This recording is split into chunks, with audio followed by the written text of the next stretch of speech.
muito papel de determinado candidato ali no chão sujando, repense se você vai votar nele. Porque ele está sujando a sua cidade, ele está contribuindo negativamente para a questão ambiental. Eu vi o desembargador Álvaro, o presidente do TRE, fazer uma campanha agora na mídia, pedindo aos candidatos que na sexta-feira doem as sobras de campanha para reciclagem.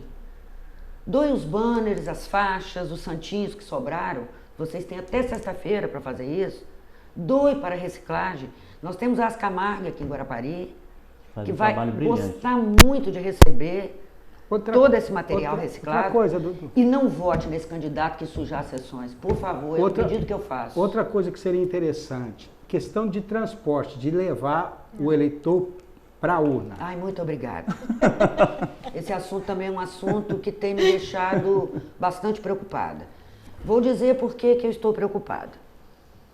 Há uns 2 meses, 60 dias atrás, nós lá no cartório, na Justiça Eleitoral de Guarapari, constatamos que íamos precisar de algumas vans para fazer um trabalho de transporte de urna, porque nós temos distritos aqui muito distantes, de difícil acesso, e nós iremos realmente distribuir essas urnas na véspera através da polícia, com a ajuda da polícia.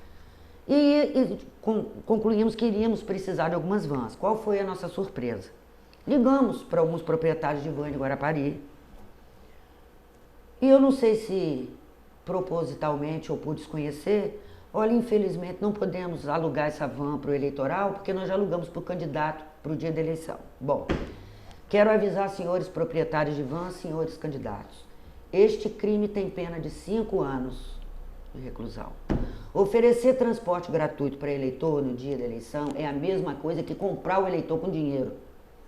Veja bem, de janeiro a maio, eu fui para a televisão, nos meus horários que eu poderia estar em casa com a minha família, eu optei por fazer uma grande campanha pedindo às pessoas que fizessem a troca do seu domicílio eleitoral. Quem morava em Santa Mônica mudou para Todos os Santos, o certo é pegar uma conta de luz, água, telefone, naquela época, entregar no cartório eleitoral, porque vai passar a votar em Todos os Santos. Porque a Justiça Eleitoral, quando pede que você leve um comprovante de residência, qualquer documento que comprove onde você mora, é para evitar que você se canse no dia da eleição. É para botar uma sessão perto da sua casa. Esse é o objetivo da lei. Então, a alteração do domicílio eleitoral era necessário para isso. Muitas pessoas mudaram, muitas pessoas atenderam o nosso apelo e outras não. Então, essas que não atenderam, quero deixar muito claro que a questão da oferta de transporte, senhores proprietários de vans, de combis, de carros, de grandes lotações, tomem cuidado, porque os carros serão apreendidos, serão multados, o dono da van irá responder um procedimento criminal e o candidato também. E os eleitores que estão sendo transportados também responderão um procedimento porque estão se vendendo. Então quem estiver também dentro do carro... Quem estiver dentro da van também será preso em flagrante. Então já fizemos um mapeamento das principais vias de zona rural, de acesso da BR à cidade, e já foi montada toda uma logística, uma estratégia com a polícia na área de trânsito e nós vamos fiscalizar. Agora, doutora, a gente vê que a fiscalização da lei seca esse ano não tem no Estado. Mas a fiscalização é justamente a questão da boca de urna que vai ser... Olha, eu acho que a mensagem que eu entendi muito clara do desembargador, presidente do TRE, desembargador Álvaro Munguião, foi nesse sentido.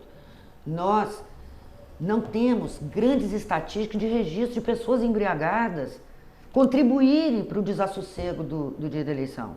Na verdade, as estatísticas são gravíssimas com relação à boca de urna. Os candidatos que oferecem dinheiro para as pessoas, para que elas fiquem nas ruas, convencendo os eleitores, com presentes ou com palavras, com abordagens. Então, na verdade, a mensagem do presidente do tribunal é essa.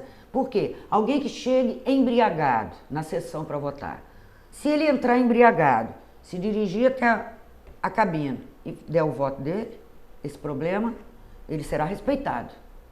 Ainda que o grau etílico dele esteja evidenciado que ele não tem condições de fazer opção, mas se ele conseguiu votar, não nos compete interferir.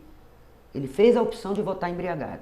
Agora, se ele chegar embriagado e criar tumulto dentro da sessão, tumulto na fila, se comportar de maneira desonrosa ao dia tão importante para o brasileiro, aí nós temos o poder de polícia para prendê-lo, até levá-lo, porque ele tumultuou. E outra coisa, ele não vai ser preso pela embriaguez, ele vai ser preso por tumultuar o pleito eleitoral, que é um crime previsto no Código Eleitoral.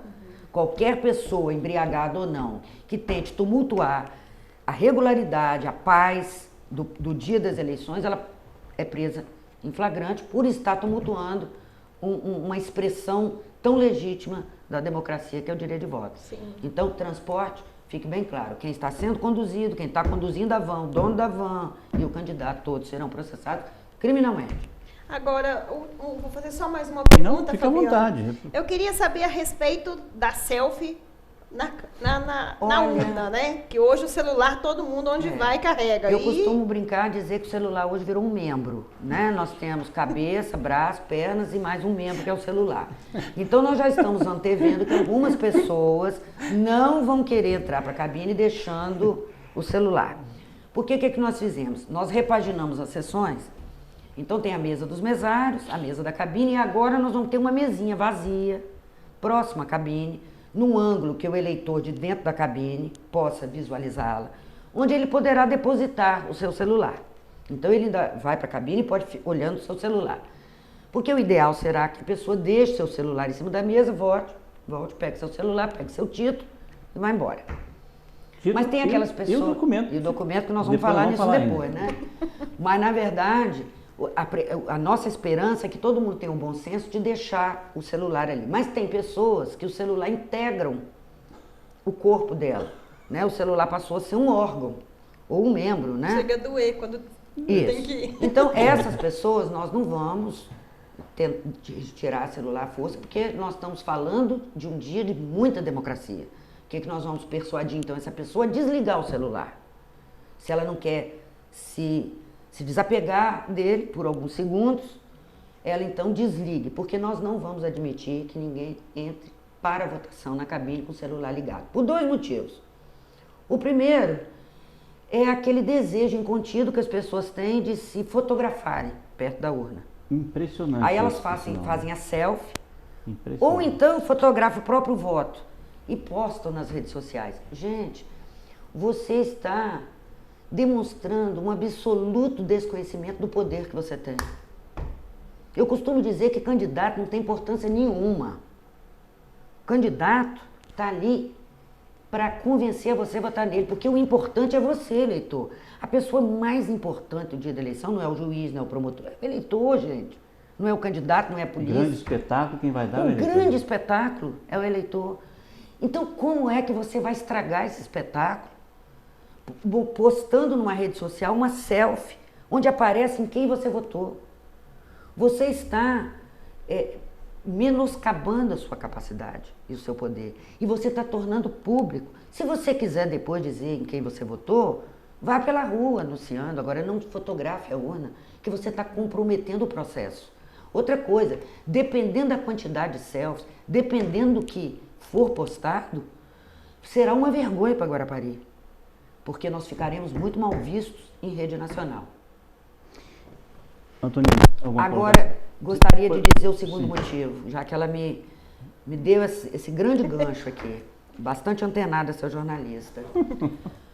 Alguns também já se tem notícia que alguns candidatos corruptos, obviamente, que você deve pensar e não vote nele, que estão oferecendo vantagens em troca de voto, já não estão confiando mais tanto no eleitor, estão se negando a dar o presente, a dentadura, a telha, o tijolo, antes do voto.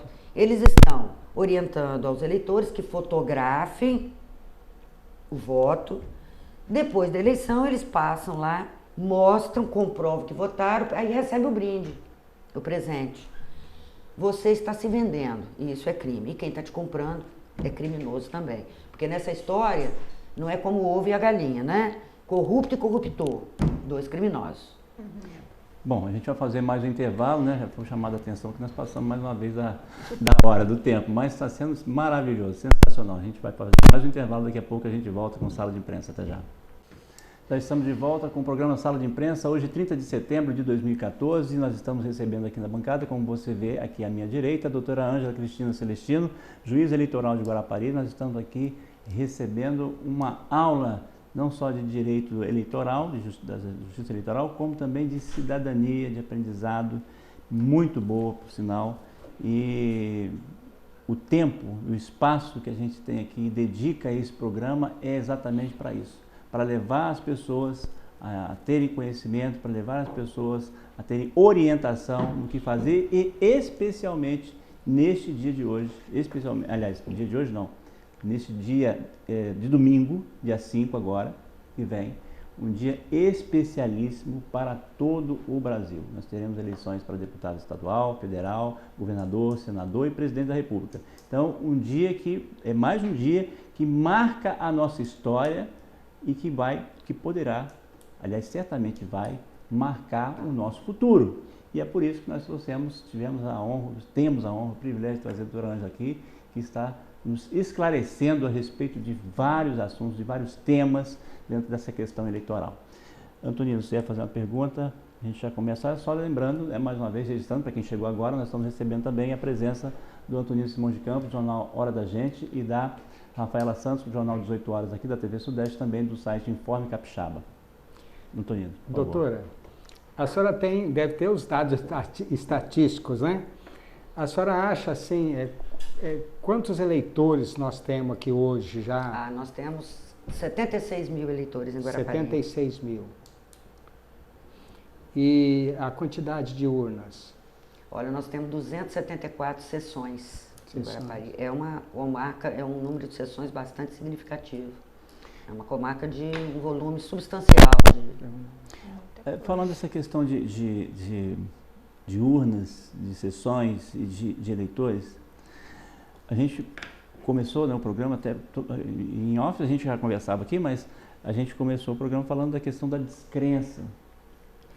E eu tive a oportunidade, no mesmo período em que esse programa estava sendo gravado lá em Vitória, a convite da Associação Espírito Santense de Imprensa, eu entrevistei o então desembargador Pedro Walter Rosa, e entrevistei também um professor, ex-professor da Universidade Federal, ex-deputado federal, integrante de comissões internacionais, e eu perguntei para ele, naquela ocasião, o que é mais importante, as pessoas ou as instituições?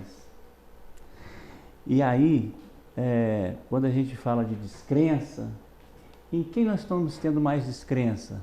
Nas instituições ou nas pessoas que se candidatam a esses cargos? Né? Bom, deixando a filosofia de lado, vamos ser direto, né? A questão da descrença, a senhora acha que poderá ter muita abstenção desses 76 mil eleitores? Na verdade, se vocês perceberem, a campanha do próprio Tribunal Superior Eleitoral foi no sentido de convidar as pessoas, convencê-las a irem à rua. Eu acho que, talvez, eu acredito, não tenho certeza, mas eu acredito que esse foco da propaganda nacional deve ter sido baseado em alguma pesquisa. E eu acho que a descrença, ela pode ter levado aos pesquisadores a entenderem que poderia ser uma eleição de grande abstinência. Né? As pessoas poderiam se abster de votar exatamente motivados pela descrença. Aí, voltando ao que você me perguntou, com relação se a descrença está nas instituições ou nos homens, eu sempre acho que está nos homens, porque não existe instituições sem homens, né? Somos nós que damos alma às instituições. Os homens passam, as instituições ficam, né? O judiciário ele é formado por homens. É uma instituição que o crédito e o descrédito vai depender do trabalho dos homens que a conduzem. O legislativo, o executivo, a mesma coisa. Então, eu acredito muito que informação e valores morais e éticos. Eu acho que informação somado a valor moral e ético, eu acho que são as duas grandes asas de desenvolvimento do homem. Eu gosto muito de falar para adolescentes, e eu uso muito uma figura, né, é um símbolo que eu gosto muito. Eu sou uma admiradora dos pássaros, mas eu nunca soube que um pássaro voasse com uma asa só, né? E quanto maior as asas, mais altura, maiores são os voos, né? E eu às vezes gosto de sugerir essa figura para nós. Nós também só vamos crescer e voar alto se desenvolvermos 2 asas. Nós temos que ter a asa da cultura, né, do entendimento, estudarmos, eu acho importantíssima educação, escola, oportunidades para todos. Mas nós só vamos voar alto no dia que quando nós desenvolvemos as 2 asas. A asa da cultura, do aprendizado, mas não podemos abrir mão da asa da sabedoria. Que para mim é uma das asas muito importantes, porque a sabedoria, ela não é só cultura. A sabedoria é valores éticos, morais, religiosos. Uma nação, ela para se estabelecer, ela precisa desses valores. Então eu acho que a descrença está nos homens exatamente pela falência lá atrás das famílias. Eu acho que a instituição hoje que está comprometida é uma instituição chamada família. Não é instituição judiciária, não é instituição executiva, nem legislativa. Eu acho que é a instituição família. Essa sim precisa de ser socorrida com urgência, né? E para se socorrer uma família, nós temos que primeiro pensar nos valores éticos, morais daquela família, mas nós temos que pensar nas oportunidades. Eu trabalhei 3 anos na área da infância e juventude. Eu estava dizendo aqui informalmente para vocês, foi uma das maiores experiências da minha vida. Eu fui uma pessoa antes e outra depois. E lá eu pude constatar, sem medo de errar, que o adolescente infrator, que é o adolescente que se envolve na criminalidade, sempre faltou família. Mas por que faltou família? Porque a mãe não era boa mãe, porque o pai não era bom pai, não. São diversos fatores. Mas a oportunidade. Pai, o desemprego leva à desautorização do pai. É natural isso. O pai que não leva o pão, ele perde a autoridade. Porque a autoridade hoje está ligada ao pão. Provedor. Está ligada ao provedor. Por quê? Porque os valores estão comprometidos da família. Então, na verdade, nós temos que olhar de volta para a família, colocarmos na vida homens mais bem postos, enquanto filhos, enquanto futuros maridos, enquanto futuros pais, profissionais, para a partir daí podermos termos um rescaldo melhor de políticos e para isso fomentarmos melhor e consolidarmos melhor os objetivos que esperamos das instituições públicas. Porque eu acho que o que está faltando é ética, é moral. Aí quando se fala em ética e moral, faltou família, faltou berço. Porque eu não posso acreditar que alguém que tenha coragem de desviar dinheiro da merenda escolar tenha tido um lar sólido, tenha tido uma família sólida. Eu não consigo imaginar que alguém que desvia o dinheiro da merenda tenha tido uma família que ensinou valores para ele. Faltou algo na construção desse homem. Faltou Deus, faltou pai, faltou mãe. Alguma peça não dessa engrenagem faltou. Está defeituosa, né? Alguém que tenha coragem de desviar dinheiro da saúde, de desviar remédios da farmácia popular. Eu fico pensando qual foi a base dessa criatura, a base religiosa, a base familiar. Antes de passar a palavra aqui para os meus... Então, a descrença está no homem. A senhora colocou aí nessa questão do desvio, né, dos desvios que acontecem, né? E eu gostaria de dizer assim, dos desvios que aconteciam, mas os desvios que acontecem, esse verbo está bem presente. O desembargador Pedro Valcer Rosa, quando eu entrevistei, ele disse o seguinte, que ele recebeu das Nações Unidas um relatório feito por cientistas de diversos países do mundo, e dentre eles estavam vários cientistas norte-americanos, e eles diziam o seguinte, falando sobre todo o mundo, e eles diziam o seguinte, quando se tratava do Brasil, eles diziam o seguinte, que nós vamos nos consolidar até o ano de 2020 como um dos maiores países produtores de grãos do mundo, e tecnologia também. e que isso vai fazer com que nós nos consolidemos como potência em termos econômicos. Essa é a parte boa.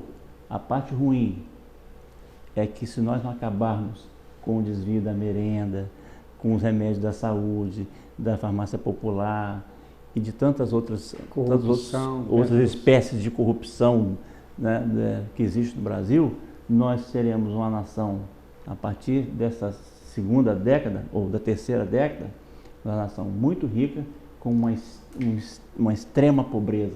Uma Índia, uma coisa parecida com a Índia. Então, quando a gente fala dessa corrupção, nós temos esse comprometimento do futuro.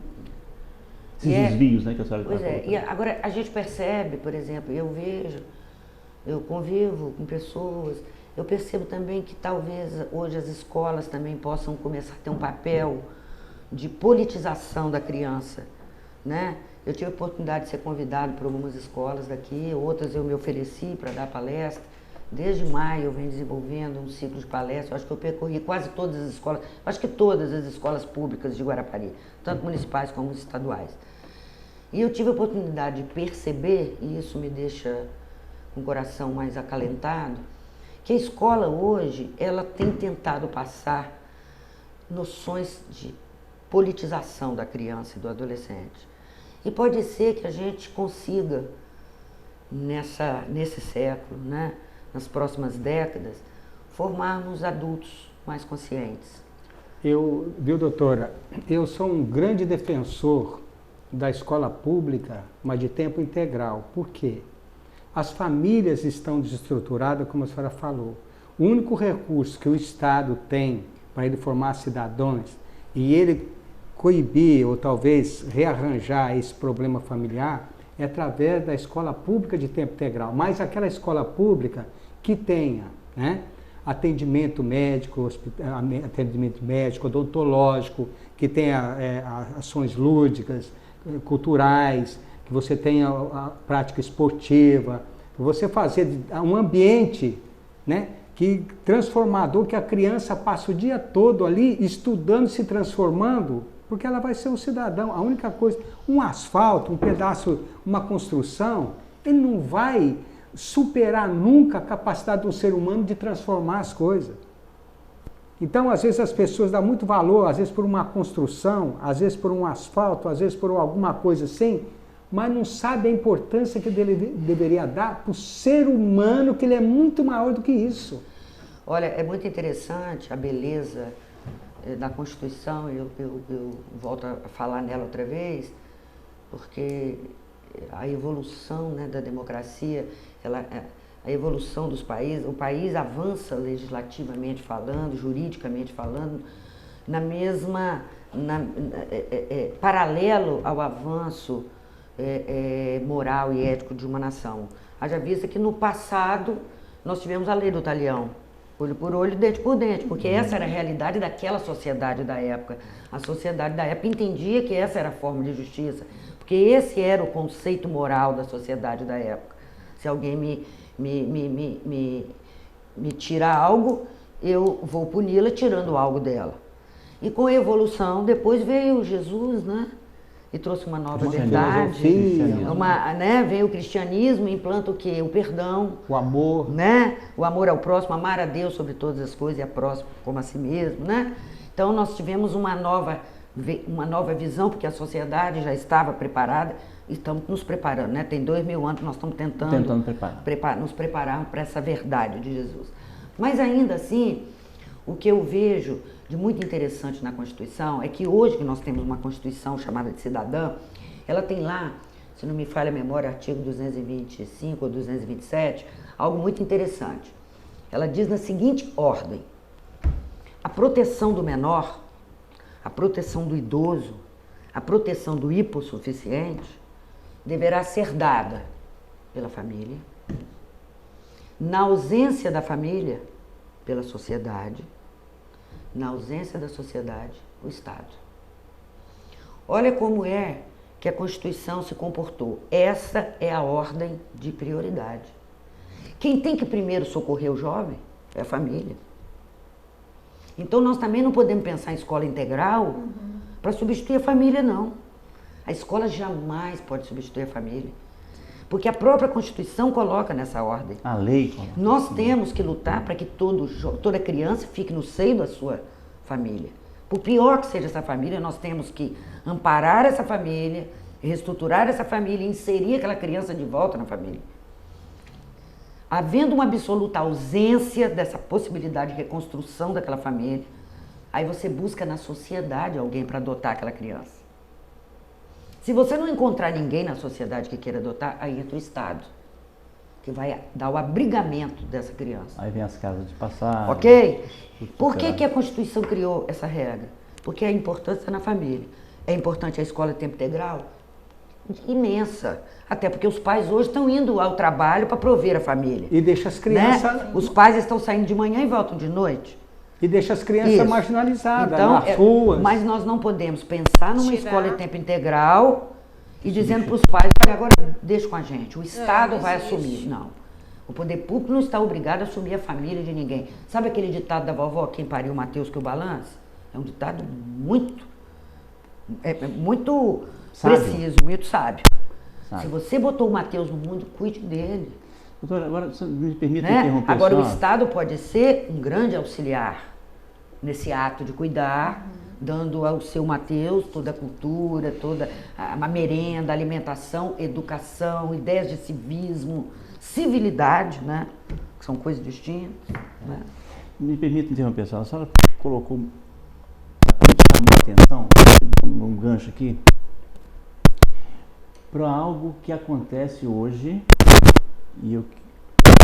acontece há um bom tempo, que é as famílias querendo transferir a responsabilidade para as escolas. E eu vi, eu até compartilhei aquele vídeo no Facebook, o Mário Sérgio Portela, uma das grandes cabeças pensantes desse país, ele dizendo o seguinte: escola escolariza, aluno tem que vir educado de casa. Vi também essa... Você viu? Mas eu tenho um dado. A escola sim. tem que ser uma parceira, Uma tem parceira. que ser uma coadjuvante. E hoje Mas o artista principal é o pai e a mãe.